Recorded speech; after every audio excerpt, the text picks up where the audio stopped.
Did I click on it? I did. Giant Seagull Airlines.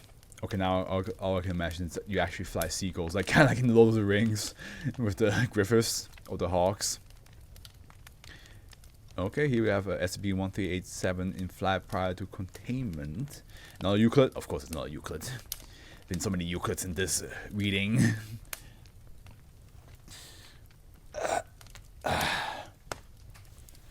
Alright.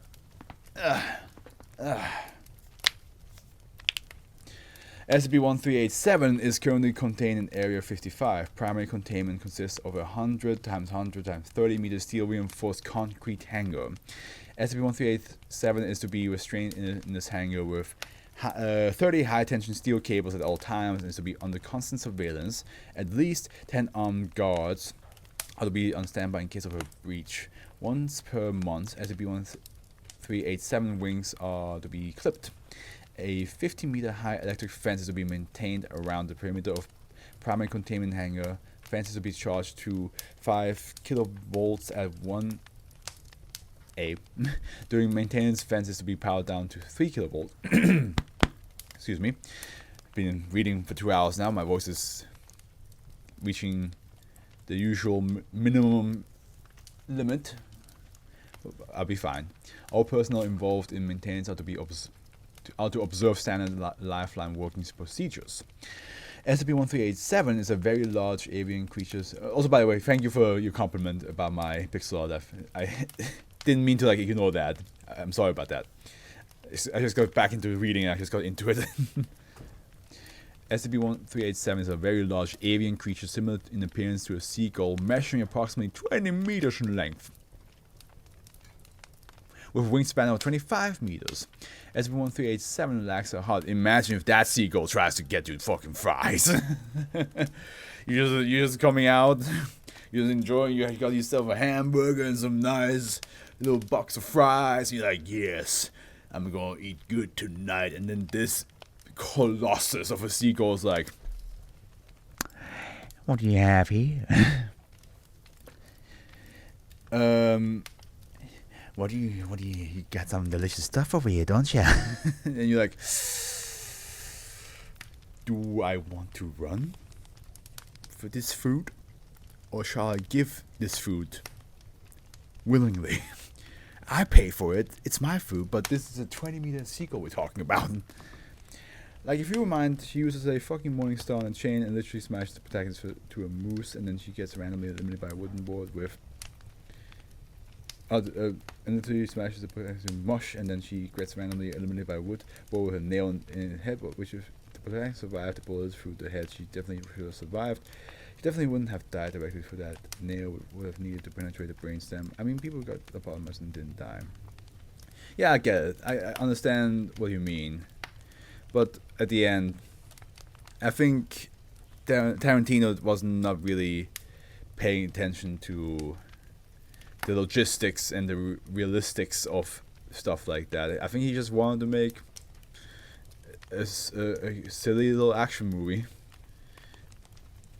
with a badass heroine. So, but yeah, I mean, at the end, like, I'm a whole different person when it comes to like watching movies than you are, and I think having somebody like you who tackles these type of aspects is good for the movie business, because like sometimes you just have to have somebody be like, are you sure this makes sense? and people be like, you know what, you're right. 20 meters there. SCP-1387 lacks a hard respiratory system or digestive system, as its body cavity instead contains a space closely resembling the cabin of a passenger aircraft. Or you can just hop right into this bird, can you? It is an airplane. It did say that it was a giant seagull airline, so I guess you can just hop into it. It makes sense.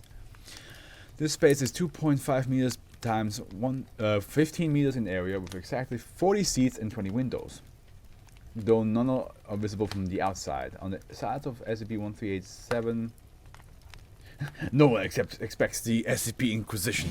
Yeah, you're right, nobody does. Hey! Welcome to Fluff.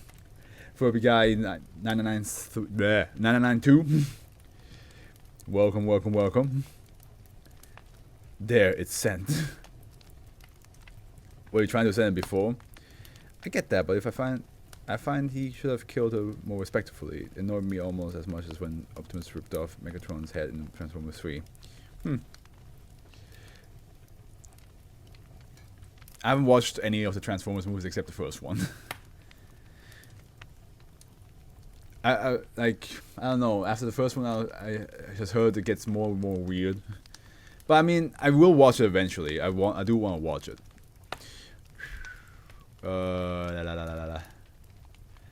20 seats, yeah. On the sides of SCP body are several rigid flaps of skin which act as entrance points to the interior. SCP-1387 does not require nutrition, but recovers from injury quite slowly with major injuries, rendering the entity comatose for weeks. Not comatose!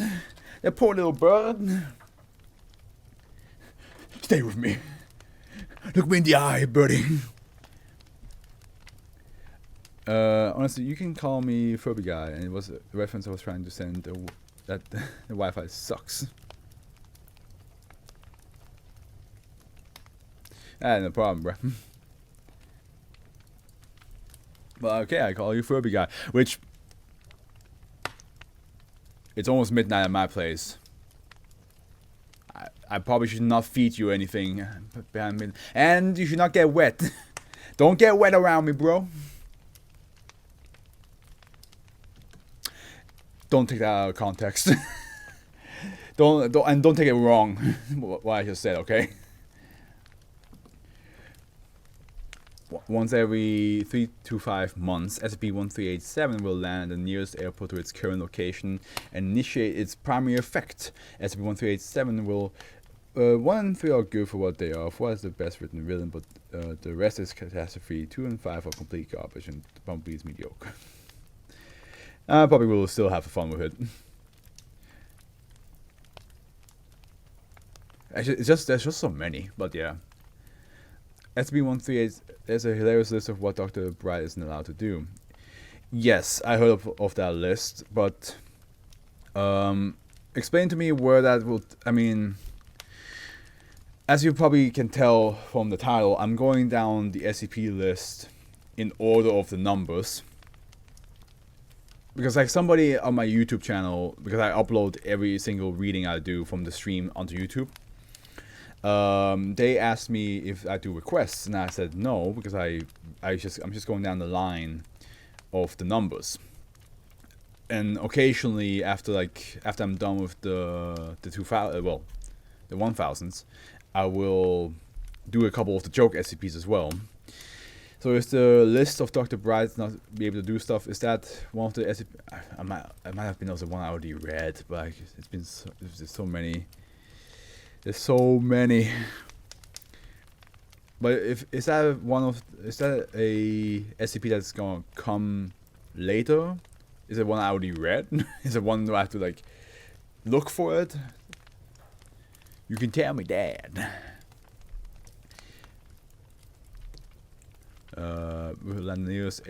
He has an SCP around his neck. I remember that, yeah. Will land at the nearest airport to its current location and initiates primary effect. SCP-1387 will produce a perceptual effect causing people to observe the creatures as a regional passenger aircraft. This effect applies only to direct observation. Photographs and videos are unaffected. Gotcha. During this state, a group of between 23 and 34 people in the airport designated -1 will attempt to move towards SCP-1387 and enter its interior. Testing has shown that it is not possible to prevent instances of -1 from entering SCP-1387's interior, as instances have invariably been able to find other routes when one is blocked. Attempts to physically restrain instances have similarly failed, as instances have been able to escape any restraint. Once all instances of -1 have entered its interior, SCP-1387 will take off and fly until its next exhibits its primary effect. Thus far, no instances of -1 have been located after this event. One instance of -1 has been recovered and is being held inside 101. See addendum. Hey, what's your favorite SCP? Oh, somebody asked me the question before. Let me actually pull the list up. That because I've written a couple. I mean, as I told It's Your Mother, I enjoy a lot of things. I even enjoy SCPs that are not like, the most popular things. When it comes to media and movies, I just like enjoying. I just like watching, playing, reading it, even if it's like critically not the best thing. Because like I remember like watching movies where everybody hated it, and I was just like, I have fun. I can see where the critique came from, but I have fun with it. So that's the same with SCPs. There's a couple that I just really liked, even though nobody talks about them. But I gave a little bit of a list. Where is it? Here we go. I've written down, when it comes to wholesome, I definitely like SCP-999. Terrifying, SCP-087. One I empathize for is SCP-507. Guilty pleasure is 914 because I read the entire test log, and I recorded it, which was like 58 hours of recording. And the one I find underrated is 342. So yeah, those are the ones. But I also enjoyed a lot of other ones, quite a lot. I enjoyed the one that was like a mannequin. What was it again? Oh yeah, the one that was like there were a mannequin but they couldn't move. That was pretty good. I read so many, and I have to look at all the thumbnails. Oh yeah, the one Jack Sparrow animatronic that's only the bandages but you can move. I like that one too. SCP-173 is that the statue? I mean, that's a classic one, isn't it? Of course, I like all the ones that are popular as well. Like I said, I like a lot. I don't think there's any SCP where I was like, I don't like this.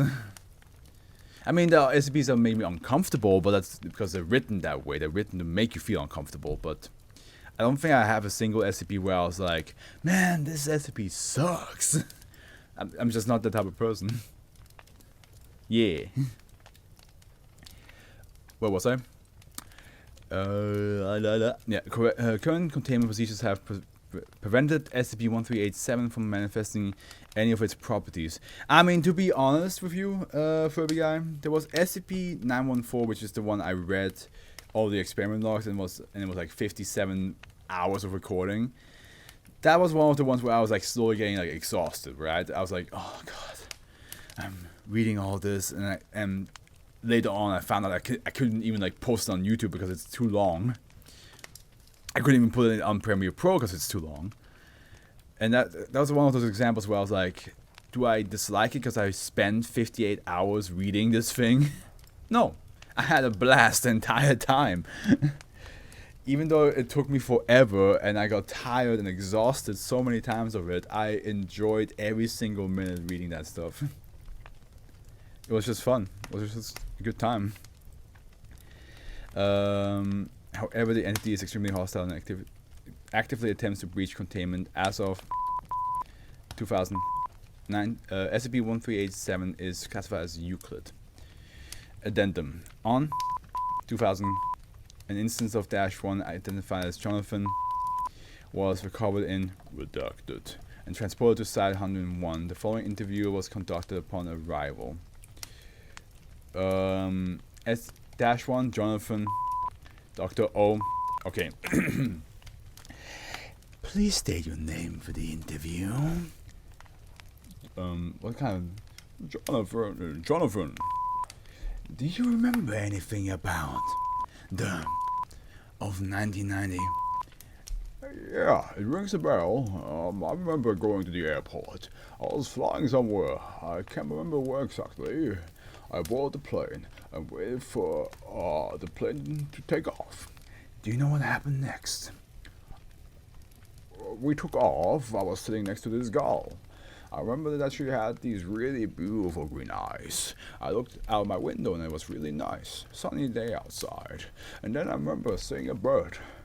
There was a whole flock of them, flying in this blob-shaped swarm. And I looked back at the cabin. There were the other passengers and we were on the plane. You're doing well. Can you remember past that? One moment I see her sitting next to me, and then in the blink of an eye she was gone. Not just her, but everyone on the plane gone. And in their place, all I could see was birds. They filled the cabin, and it was almost surreal. Then I couldn't see anything. And after that? Nothing. The next thing I knew, I was on the bench back at the airport. I thought it was all a dream. I was all dazed, and then I started walking. I started getting really dizzy. Then eventually a guard found me. He looked at me and asked if I was drunk. I told him I didn't know what was happening. I think I blacked out there. When I woke up, I was in the police station, and then you guys took me down here. Okay, I believe we are done here. Is there anything you'd like to add? I think I saw her. Who? While I was walking down here, she flew by that window in the hall. She was beautiful, like a raven. I knew it was her because of her eyes. I hope I can see her soon. Can you imagine? You think you're on an airplane, which is secretly a giant seagull. You're sitting next to this beautiful person. And you're like, oh my god. Okay, if I play my cards right, I can strike a conversation, get to know her a little bit. You look out and you just see this flock of birds flying next to the plane. You're like, that's odd that they can keep up with this plane. Hey, do you see this? And then you just turn and she's gone, and you look down and there's just like a bird. They're like, and you just they're like,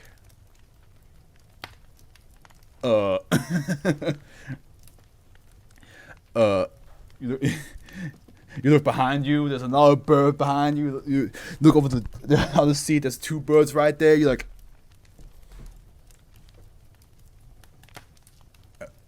am I?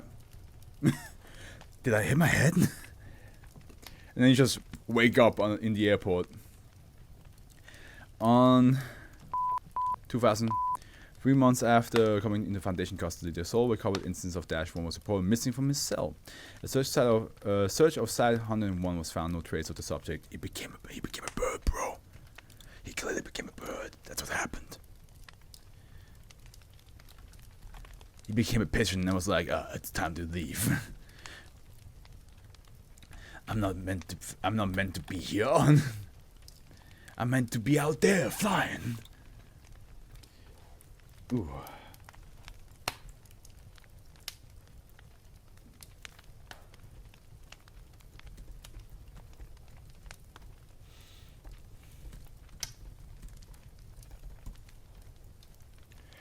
So Furby, how you doing?